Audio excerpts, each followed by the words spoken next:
Hello YouTube, my name is Venator, and I hope you all are having a wonderful Friday. After last week's video, I put out a poll to see what you guys would be most interested in seeing, and the answer was overwhelmingly more Prime Deino. So I figured now was the perfect time to make a video on one of the most requested topics I get. Today, I'm going to take you through everything I think you need to know to go from this to this 13.5 ton full Prime Deinosuchus. That's right, the Prime Deinosuchus guide is here, so sit back, relax, and enjoy the video. This will be the longest and most in-depth guide video I have made yet, and hopefully will be everything you need to help you reach full Prime. And playing in the background will be my own Prime run on Petite's NA server. We are going to be going over a ton of information, so I've chaptered this video below. If you're interested in a certain thing, just feel free to skip to that. I also will be going over tips, tricks, and general advice for growing throughout this video. But before we dive right into the guide, I'm going to show you guys the most important thing you need to know if you want to achieve full Prime, and that is the new grab threshold in water. For the entire time I've been playing, the grab thresholds for Deino have been 50% of your weight on land and 75% in the water. But this is no longer the case for grabbing in the water. If you do the math, you would surmise that the grab threshold would be 10.2, since 13.5 times 75% is 10.125. But that is not the case. As you can see in these clips, Sniper, as a full Prime, is able to grab me all the way up through 10.4, and can no longer grab me at 10.5, making 10.5 tons the new magic number, so to say, so you can't be grabbed. Now it's time to dive in to the bulk of the guide. Listed on the screen are the requirements to hit Prime. Of these, you need to make sure you hit 5 of them, but I tried to do more of them just to be safe. And for this video, I'm going to talk about the ones that I go for as a spawn-in Deino, not egged in, since this is how the majority of you will start. As a Deino, you will never get muscle spasms, so that's one right off the bat. And as long as you don't let all 3 of your diets hit 0%, you will never go infertile. And this is very easy to do as a Deino. I'll touch on some more tips for this later. The next easiest 2 are the perfect diet and hitting the sanctuary. Both of these are relatively simple as a Deino, because 2 of the 4 spawns are next to a sanctuary, and getting a perfect diet at some point before you hit 75% comes pretty naturally. But for those of you who are new to the game, you get a perfect diet by having any percent of all 3 diets at the same time. And as you can see, in this Prime run, I got an East Lake spawn, so I was able to immediately run up to the sanctuary. But you have to be careful. Other dinos can easily kill you, so keep your eyes and your ears open when doing this. That way, you don't die right off the start and lose a good spawn. Once you are in the sanctuary, you will know you have the requirement done when the bees attack you. And one other thing, I've been told by several people, either in comments on my last growing video or in-game, saying that you don't have to hit a sanctuary as a Deino, simply because you can't smell it. And while this is true if you spawn in, if you are egged in, you will still be able to smell the sanctuary like I do in this next clip. Here, I was nested in the area around mudflats, and as you can see, as a hatchling, you can smell the sanctuary. So that is why I still firmly believe that it is one of the requirements and is required. But anyway, back to the guide. Now, as for the next 2 requirements, getting 2 migration zones and 4 patrol zones. These can be done at any time between when you are a spawn in and 75%. As you can see on the map, there are a ton of zones, so there are many ways to go about this. But one important thing to remember is that none of these have to be active for it to count. But in my opinion, the easiest way to get these done are to do them while you are very small, and that's what I do in this video. But before leaving East Lake, I wanted some food, just to see if I could get that perfect diet early. And as it turns out, I was not alone here. East Lake has gone from being what I thought was the worst spawn to now being maybe the best or second best spawn, with the addition of the Elder System, the sanctuary right next to it is a huge plus. And this is a classic example of a Dino interaction that can easily get you killed. I approached this guy trying to be friendly, because for one, he was bigger, and two, he had some food here I wanted. It looked like he was solo, so I thought maybe I could get a partner early and see how it went from there. But he didn't reply to my message, and seemed to almost immediately start searching around for me. Both of those are very bad signs for me, so it was time to bounce and leave East Lake. And don't ever take these kinds of interactions personally. That's just the way of the Dino. Being able to read the room, so to say, and make decisions appropriately is often the difference between life and death. So I grabbed a fish for the road, and it was time to make the run over to Delta, which is much shorter now. But speaking of the fish, another great way to make sure you don't go infertile or starve is to always take a schooling fish with you, especially when you're small. Even though they don't look like it, when you are this small, one fish can completely refill your belly, and if you carry it around for 7 minutes, letting it bake, it will give you a diet. While we make the run over to Delta, the next topic I'm going to talk about are the spawns, and what I think the best and worst spawns are, along with what I do for each spawn I get. The 4 spawns for Dino are North Lake, East Lake, Water Access, and Swamps. And like I said earlier, now East Lake and Swamps are in my opinion the best of the 4, followed by Water Access and then North Lake. East Lake and Swamps are right next to sanctuaries, and often have plenty of food for you to survive and grow off of. Like you saw in my EU grow, we started in Swamps, and we were able to stay there until we were around 500 kilos, which is pretty good. At East Lake, if I would have been alone, I could have probably grew to a few tons there before needing to leave due to all the schooling fish and elite fish I saw. Now, why are North Lake and Water Access the worst? Well, in my opinion, these days, North Lake often doesn't have much food, and it is the longest journey to reach Delta of all the spawns. And Water Access often has much bigger dinos in it, patrolling for smaller dinos to eat, because outside of a few locations, fish AI are pretty difficult to find, especially since a lot of times, due to a bug, they just simply float off. Dinos are hard pressed for food, and cannibalism is often the best way to survive. So what do I recommend if you get one of these spawns? Well, I call it live fast and live dangerously. If I spawn in North Lake or Water Access, I do 2 things. First, look for a school of fish, and grab one for the road.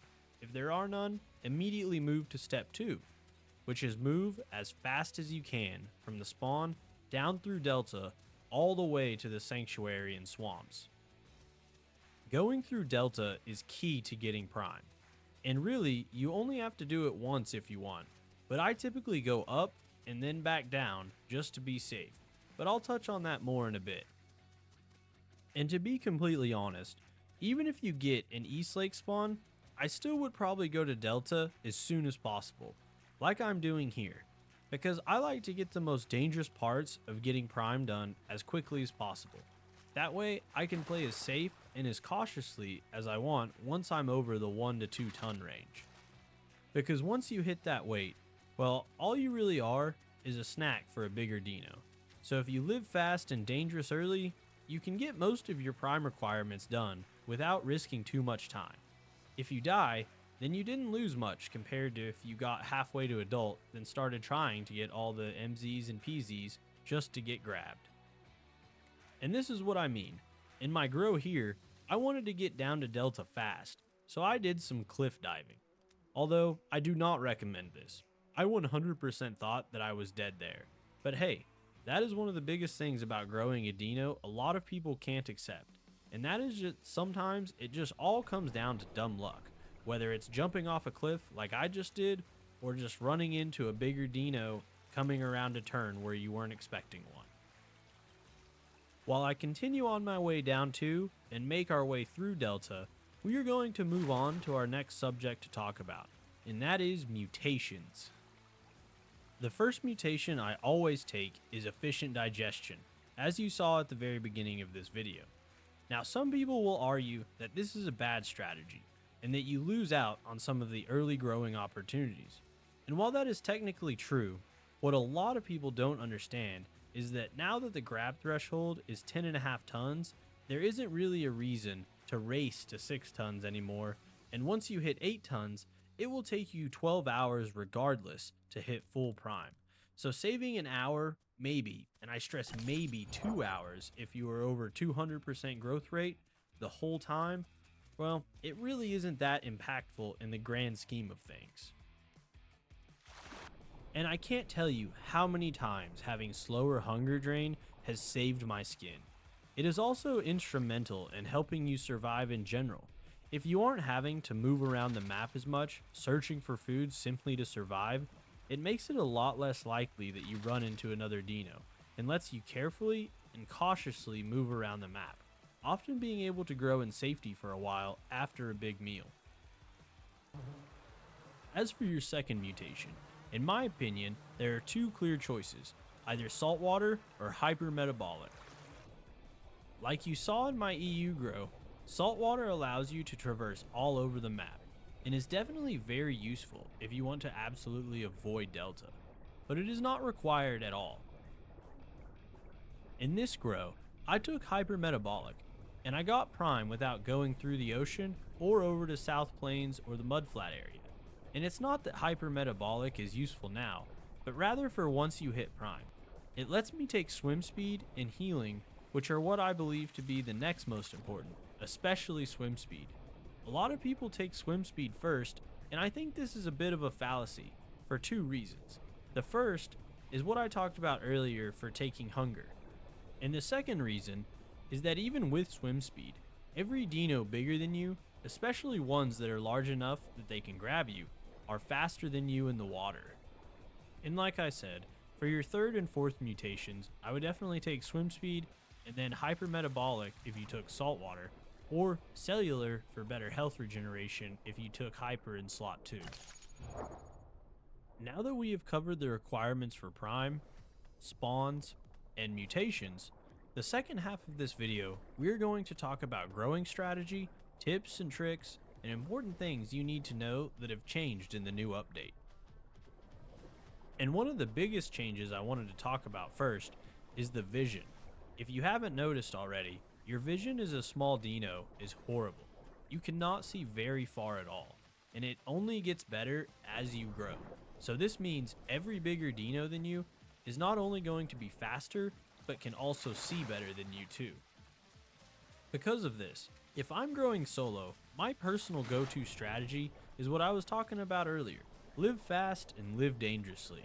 I want to get all of my prime requirements done by the time I hit 1 or 2 tons, because this is where you really start to put on weight, and it becomes more and more appealing for bigger gators to kill you.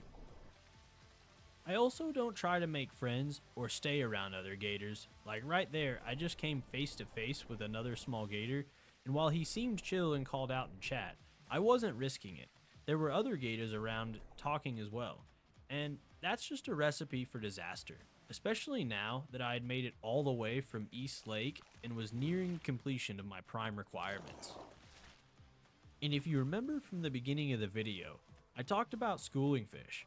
Here, I carried this fish for the 7 minutes needed to turn it into A diet. And even though my belly wasn't even near empty, I needed to eat it. That way I could get my A diet back up and not go infertile. Another thing to keep in mind, and which I find myself forgetting a lot, is that if you come across food and it's not on your diet and you're not hungry, you can just hide in a bush near it and let it rot. Once it is rotted, it will give you diet. And this is something that I really don't ever see anybody talk about, and like I said, I don't ever remember it myself either, but it's very important to know and can come in handy, especially during a long grow when you haven't seen much food. In this grow, I managed to basically get all the requirements done early. The only thing I was lacking at this point was the migration zone and swamps. And as I was about to head into swamps, I came across a duo. And so again, I didn't waste any time running. More times than not, 2 crocs will almost always kill a solo. You guys have seen me do it so many times. It's just the natural order of things. But to my surprise, these guys were pretty chill, so I stopped to let them know that they were heading into bigger dinos. And in doing so, I gave away my location to these aloes, and was now in grave danger. All I could do was sit here and wait it out, hoping that they didn't find me, while I regained some stamina. So while we're sitting here, another important change you all need to be aware of is the growth curve changes. In the past, Dino used to gain weight relatively quickly. Now, it takes a few hours to get to the 1 ton range. But while you were this small, if you noticed while I was in my status screen, my bite force was at 90, while I only weighed about 125 kilos. So just remember, if you get in a fight while you are this small, do everything you can to dodge. It will only take 2 or 3 bites and then the fight will be over. But anyway, back to this grow. Now that the aloes had killed that Sarah, I was able to leave my little puddle and head on to swamps.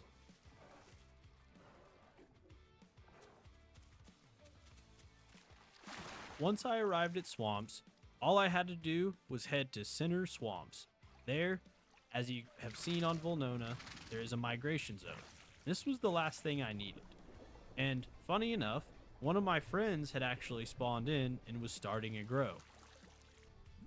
So we grouped up, and as luck would have it, we found a nice sized dino body drop right where we were.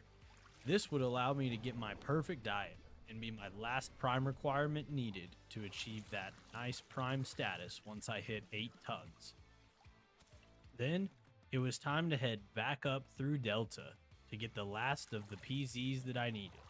I know I had already hit 4 of them, but I always like to hit extras just to be safe. And while we make our way back up Delta, I wanted to talk about one very important tip that I use while growing a dino, and that's the time that I do my growing. Now what do I mean by this? I don't mean in-game time. I mean server time. I like to grow when the server is at low population. Basically, as long as the pop is under 200 players, that is to me a very good time to grow, especially when you're not very big. There's going to be less big dinos on because there's less big food for them to hunt. So for example, for me, I'm in the NA time zones. So in the evening is when the NA servers are at their highest population. So if I'm wanting to grow a dino, I'm going to grow on the EU server because that's the dead time for it. It's really late over there. So there's only going to be maybe 100 to 150 people tops on at the time when I'm trying to grow on that server. And vice versa. If you're trying to grow on the NA server, maybe consider doing it in the morning before you go to work or school or whatever life commitments you have. But back on this grow, we have now come to the most dangerous area in the Delta, and that is the Bridge of Death. This area is a bottleneck or a choke point. I've seen so many big full prime dinos camping this area, killing any smaller croc that they can get a hold of. So when you're traversing this area, make sure you stay on the bottom. Use the rocks and logs as cover like I'm doing here. And I mean, yes, it helps that I have Riley ahead of me to scout, but either way, I'm still going to try and play cautiously. And as you can see, we're not alone. A dino just typed in chat, asking if someone is still here. And I know they're not talking to us, so all I do is just move as quick as I can through the area. Getting through this bottleneck is one of the hardest and most difficult things that a lot of dino players I see come across, and it's how a lot of people die. So just traverse this area with caution. And after making it through Delta, it was time to head up to water access and on to where I would finish out this entire grow, Highland Lake. After I made my way to Highlands, all I had to do was eat and grow. And this is an amazing area for this. But there is one caveat. You have to have a friend. And it really helps if your friend is bigger. I met up with another dino named Legolas that I've played with in the past a few times before. He is a Highland enjoyer, like myself. And thankfully, he was able to feed me But I didn't make him do all the work. Here, I got this Sarah down, and thankfully for all the gastros around the lake, makes growing very easy. You're able to get your growth rate boosted way up, more than you normally would if you were having to struggle and survive in other areas of the map. And that leads me to one of my most important tips. Play with a partner if you can. I played this game solo for a long time, and I won't lie, the solo Dino life is very unforgiving and extremely difficult. I probably spent my first 400 or 500 hours primarily as a solo player, and I have to say, I have switched to the duo life, and it is way more forgiving and a much better experience. So if you don't have anybody to play with, or, kind of like me and not a lot of your friends that you normally game with even play the Isle, the Petites Discord is a great place to find guys to run with. If you just hop in a channel and put Dino, you'll find a partner in no time. And a lot of times you can even use the looking for group channels. I can't tell you how many friends I've made just by utilizing the individual discords that all the unofficial servers have. It's very helpful. Obviously, the most important reason for having a partner is for fighting. It's no fun getting 2v1'd, but when you're on the other end of it, getting all the 2v1s and free food, it really helps. And it doesn't even have to be a partner that you're in VC with. Here, I had logged into Highlands and came across another Dino, and I was bigger than him, but not big enough that I was willing to risk losing my prime. So we grouped up for mutual protection, and we had a great time together. Sometimes grouping up with randoms can be a great way to just get through a grow. But if you want to play solo, that is perfectly okay. There are many different ways that you can play and be very successful as a solo Dino.